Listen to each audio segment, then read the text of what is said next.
नमस्कार दोस्तों, कैसे हैं आप सब। तो जैसा आपको पता है कि हमारा अलजेब्रा का पूरा एक सीरीज़ चल रहा है और हमने उसमें ऑलरेडी 4 एपिसोड्स कवर कर लिए हैं। आज हम अलजेब्रा एपिसोड के एपिसोड नंबर 5 में आ चुके हैं, जिसका नाम है लीनियर इक्वेशंस इन 2 वेरिएबल।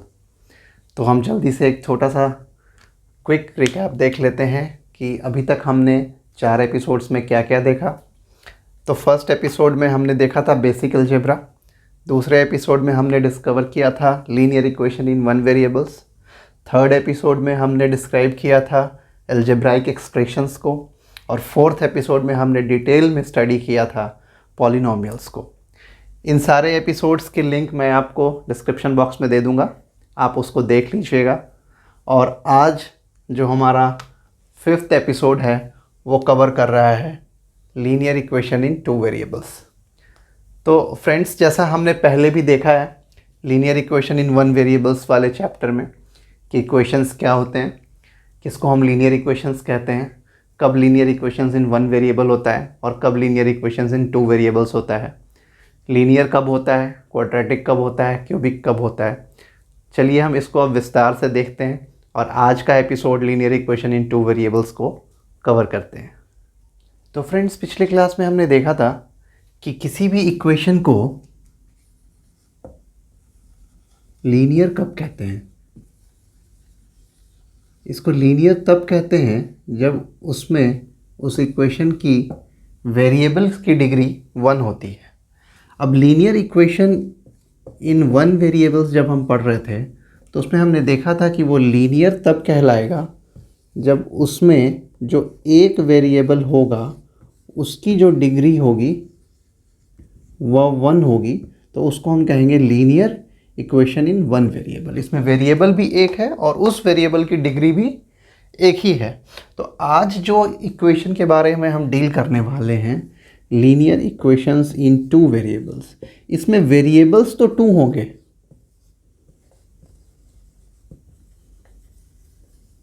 पर उन वेरिएबल्स की जो डिग्री होगी वो 1 ही होगी। तो अगर वेरिएबल की डिग्री 1 होती है तभी उस इक्वेशन को हम लीनियर कहते हैं, अदरवाइज उसको हम लीनियर नहीं कहेंगे।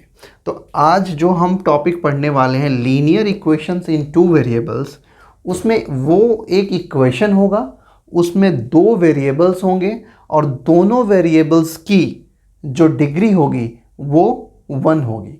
डिग्री जैसा हमने लास्ट क्लास में देखा था कि जो हाईएस्ट पावर ऑफ वेरिएबल होता है उसको हम डिग्री कहते हैं। तो अगर हम एक इक्वेशन लेंगे, अगर जैसे हमने लास्ट क्लास में देखा था कि x + 5 = 7, तो इस इक्वेशन में, ये इक्वेशन क्यों है? क्योंकि इसमें एक इक्वालिटी साइन है, एक RHS है, एक LHS है। ये हमने डिस्क्राइब किया था अपने एपिसोड नंबर 2 में जो था लीनियर इक्वेशन इन 1 वेरिएबल। तो इसमें हमने देखा था कि ये एक वेरिएबल है और इस वेरिएबल की डिग्री क्या है? 1। क्यों है इसकी डिग्री 1? क्योंकि इसमें हाईएस्ट पावर जो है इस इक्वेशन में वेरिएबल का, इस इक्वेशन में एक ही वेरिएबल है और वो वेरिएबल है x, और x की जो हाईएस्ट पावर है, x की जो पावर है वो है 1। तो इसलिए इसको हम कहेंगे लीनियर इक्वेशन इन 1 वेरिएबल, और ये लीनियर था। तो अगर हम उसी तरह से एक दूसरा इक्वेशन देखें, x + y = 9, तो इस इक्वेशन में हम ये देख पा रहे हैं कि इसमें वेरिएबल्स कितने हैं। इसमें एक वेरिएबल है x, एक वेरिएबल है y, तो इसमें टोटल कितने वेरिएबल हो गए? 2 वेरिएबल्स।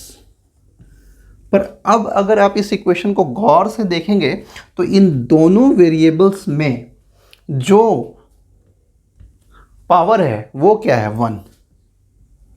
तो highest power of any variable in this equation is 1। तो इसलिए इस इक्वेशन में जो वेरिएबल की डिग्री हुई वो क्या हुई? 1। तो इसलिए ये क्या है? Linear equation in 2 variable. और लीनियर क्यों हुआ? क्योंकि उसमें उस इक्वेशन की डिग्री 1 है।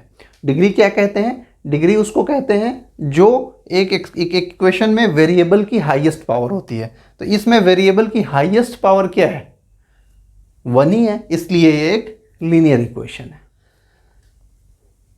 तो फ्रेंड्स, जब हमने linear equation in one variable के बारे में डिस्कशन किया था तो उस वक्त हमने देखा था कि जब हम उसका सॉल्यूशन निकाले थे, जैसे x प्लस 2 इक्वल टू 5, तो जब हमने इसका सॉल्यूशन निकाला था तो हमने देखा था कि इस लीनियर इक्वेशन का सिर्फ एक यूनिक सॉल्यूशन होता है। ये हमने उस वक्त देखा था। तो linear equation in one variable में ये लीनियर होता है क्योंकि डिग्री 1 होता है।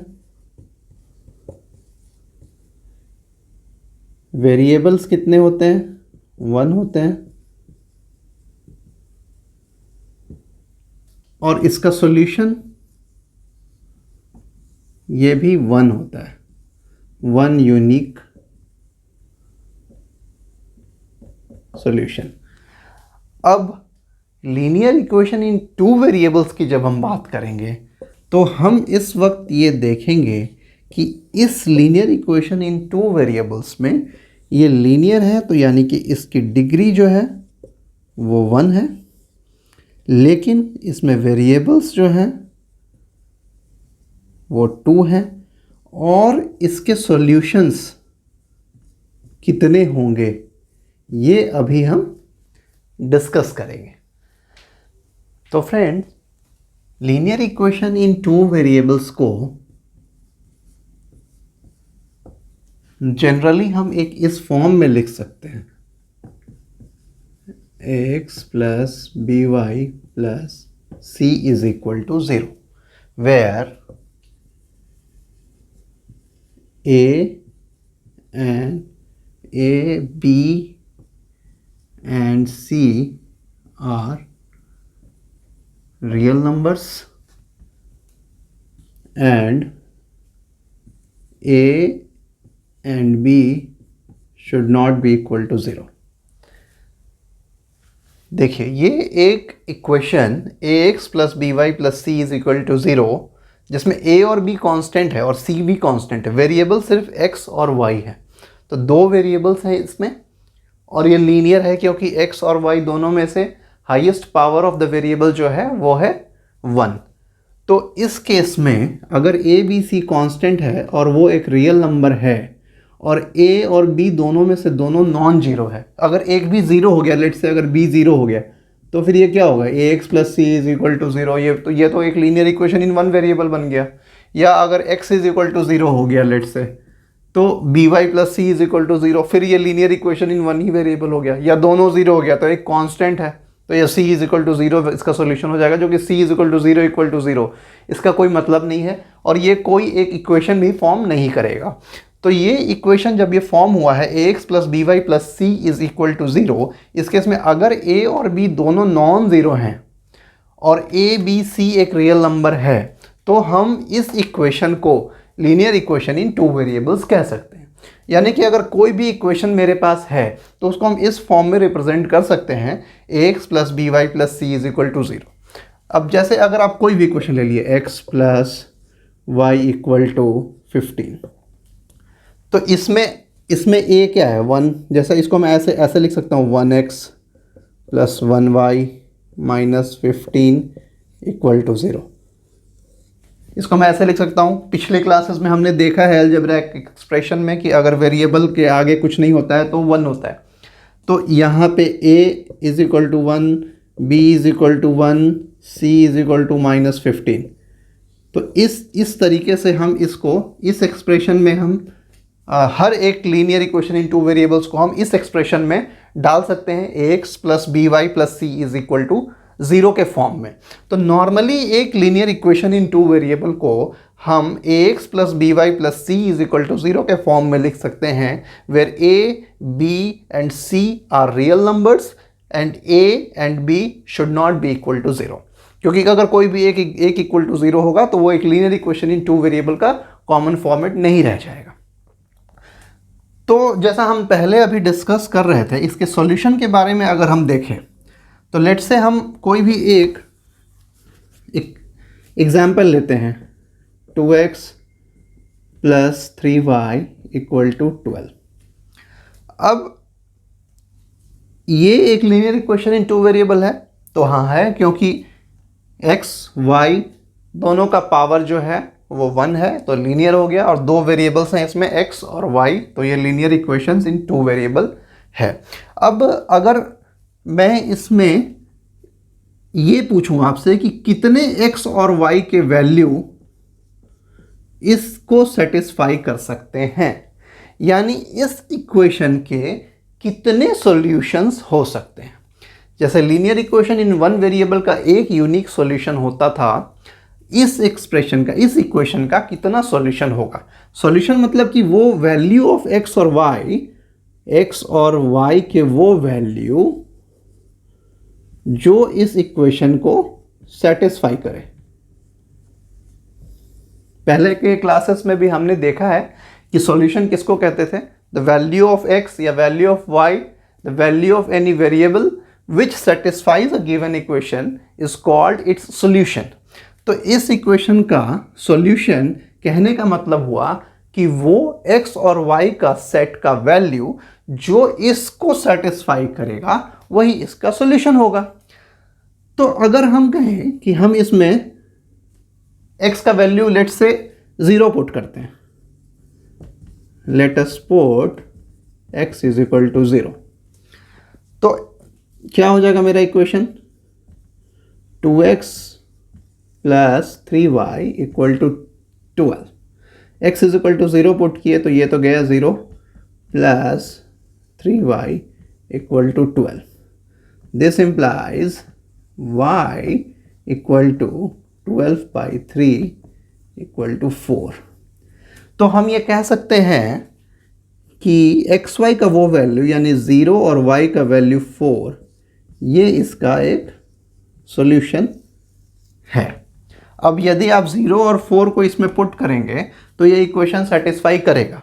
आप प्रूफ करने के लिए यहाँ देख सकते हैं 2 into 0 plus 3 into 4 equal to 0 plus 12 equal to 12 equal to RHS। तो ये x और y का जो वैल्यू है 0 और 4, ये इस इक्वेशन को सेटिस्फाई कर रहा है। तो हम कह सकते हैं कि 0 और 4 ये इसका सॉल्यूशन है। अब यदि हम x का कोई दूसरा वैल्यू लेट अस कंसीडर इसमें डाल करके देखते हैं, तो let us put x is equal to 1 in given equation. तो अगर हम x इज इक्वल टू 1 पुट करते हैं, 2 into 1 plus 3y is equal to 12 और 2 प्लस 3y इक्वल टू 12 और 3y इक्वल 12 माइनस 2 इक्वल 10 और y इक्वल्स 10/3। ये y इक्वल टू 10/3 कब आया, जब x का वैल्यू 1 था। तो x और y का वो वैल्यू यानी 1 और 10/3, ये भी इसका एक सॉल्यूशन है। तो उसी तरह से यदि मैं x का कोई और वैल्यू पुट करूं, अगर मैं x का value let's say let us put x is equal to 2, तो हमारा इक्वेशन क्या था, 2x plus 3y equal to 12, 2 into 2 plus 3y equal to 12, 4 plus 3y equals 12। This implies y equals 12 minus 4 by 3 यानी कि 8/3। ये कब आया, जब x इज इक्वल टू 2 था। तो 2, 8/3 इज अ सॉल्यूशन। तो इससे क्या इंटरफेरेंस आप निकाल रहे हो, इससे आप देख रहे हो कि जब आपने x का वैल्यू 0 पुट किया था तब भी y का एक ऐसा यूनिक वैल्यू आया जो कि उस इक्वेशन को सेटिस्फाई किया। तो 0 एंड दैट y का वैल्यू मतलब 4 was also a solution of this equation. फिर हमने x का वैल्यू 1 पुट किया, फिर y का एक हम वैल्यू डिराइव कर पाए जो कि इस इक्वेशन को सेटिस्फाई कर रहा था, यानी कि 1 और 10/3 is also a solution of this equation. वैसे ही हमने x का वैल्यू जब 2 पुट किया तो हमने देखा कि y का एक यूनिक वैल्यू आया और वो वैल्यू था 8/3, यानी कि 2,8/3 is also a solution of this equation. तो आप इस समय ये देख पा रहे हैं कि ये एक लीनियर इक्वेशन इन टू वेरिएबल्स एक ऐसा इक्वेशन है जिसका कोई एक सॉल्यूशन नहीं है। x और y का एक सेट ऑफ वैल्यूज का सॉल्यूशन नहीं है, 2 सेट ऑफ वैल्यूज का सॉल्यूशन नहीं है, 3 सेट ऑफ वैल्यूज का सॉल्यूशन नहीं है। Infinite number of set of values जो हैं वो उस इक्वेशन के सॉल्यूशन हैं। तो वो जो इक्वेशन है लीनियर इक्वेशन इन टू वेरिएबल्स, इसके जो सॉल्यूशन के नंबर्स के बारे में यदि आपसे कोई पूछेगा तो आप ये कह सकते हैं कि इसका जो सॉल्यूशन है वो है इनफाइनाइट। यानी कि जब भी हम लीनियर इक्वेशन इन टू वेरिएबल्स को डील कर रहे हैं तो हम देखेंगे कि इसके जो सॉल्यूशन है वो इनफाइनाइट नंबर ऑफ सॉल्यूशंस हैं। इसका कोई यूनिक सॉल्यूशन नहीं है कि एक ही सॉल्यूशन है, 2 सॉल्यूशन है, 3 सॉल्यूशन है, x का ये वैल्यू इसको सेटिस्फाई कर रहा है, y वैल्यू, पर वही x के लिए एक वैल्यू सेटिस्फाई कर, यानी कि x और y के जो सेट ऑफ वैल्यूज हैं वो यूनिक नहीं, वो अनगिनत हैं, वो इनफाइनाइट है, वो x और y के सेट ऑफ वैल्यूज। तो वो सारे सेट ऑफ वैल्यूज इस इक्वेशन के सॉल्यूशन कहलाते हैं और इस इक्वेशन के इनफाइनाइट नंबर ऑफ सॉल्यूशंस हैं। तो अभी जैसे हम एक इक्वेशन के बारे में बात कर रहे थे 2x + 3y = 12, और ये इक्वेशन के लिए इस इक्वेशन को अगर हम ग्राफ में प्लॉट करना चाहें, जैसे यदि हम देखें कि x का वैल्यू यदि हम 0 पुट किए थे तो y का वैल्यू जो आया था वो आया था 4, तो 0 4 इसका एक सॉल्यूशन है। वैसे ही अगर हम y का वैल्यू 0 पुट कर देते हैं तो x का वैल्यू जो है वो कितना आएगा, 12/2 6, तो 6,0 is also a solution of this equation. अब ये पॉइंट को अगर आप एक ग्राफ में प्लॉट करना चाहेंगे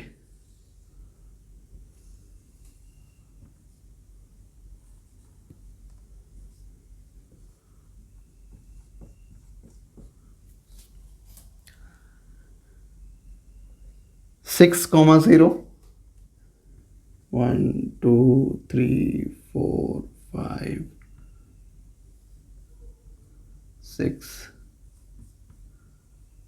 दूसरा पॉइंट यदि मैं इसमें देखूं x = 0 पे y का वैल्यू 4 है, 1 2 3 4 0,4, और इन दोनों पॉइंट को यदि मैं ज्वाइन करता हूं और इसको एक्सटेंड कर दूं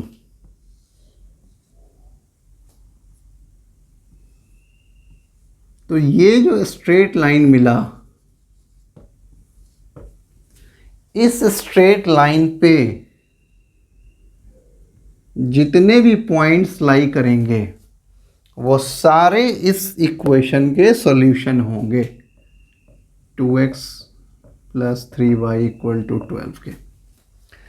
तो ये जो 2x + 3y = 12 जो ये लीनियर इक्वेशन है, ये एक्चुअली में रिप्रेजेंट कर रहा है एक स्ट्रेट लाइन को, और उस स्ट्रेट लाइन पे लाई करने वाले वो सारे पॉइंट्स इस लीनियर इक्वेशन इन टू वेरिएबल्स के सॉल्यूशंस कहलाएंगे।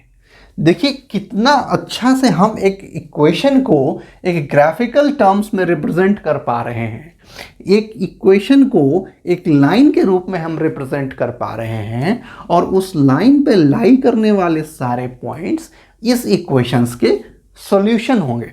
आपने भी देखा था कि x = 1 पे y का क्या वैल्यू आया वो यहीं पे आएगा, x = 2 पे y का क्या वैल्यू आया वो यहीं पे आएगा। ये सारे वैल्यूज इस लाइन पे लाई करेंगे और ये लाइन पे लाई करने वाला सारा पॉइंट्स, अब एक लाइन पे कितने पॉइंट्स लाई करेंगे, वो इन्फिनाइट होंगे, यानी कि इस इक्वेशन का सॉल्यूशन भी इन्फिनाइट होगा। ये देखिए कितना, अगर आप आगे की क्लासेस में जब हम लोग कोऑर्डिनेट ज्योमेट्री पढ़ेंगे तो स्ट्रेट लाइन एक सेपरेट चैप्टर होगा, और आप देखेंगे कि कितना ये लीनियर अलजेब्रा और कोऑर्डिनेट ज्योमेट्री मिक्स हो जाएगा। तो ये इक्वेशन, इसको फाइंड करने का इसका सॉल्यूशन तरीका है ग्राफिकल मेथड से। हम यहाँ पे एक इसको ड्रॉ करेंगे और हम देखेंगे कि इसके क्या क्या सॉल्यूशंस हैं और इससे हम कितना यूज़फुली इसको हम यूटिलाइज कर पाएंगे आगे की चीज़ों में।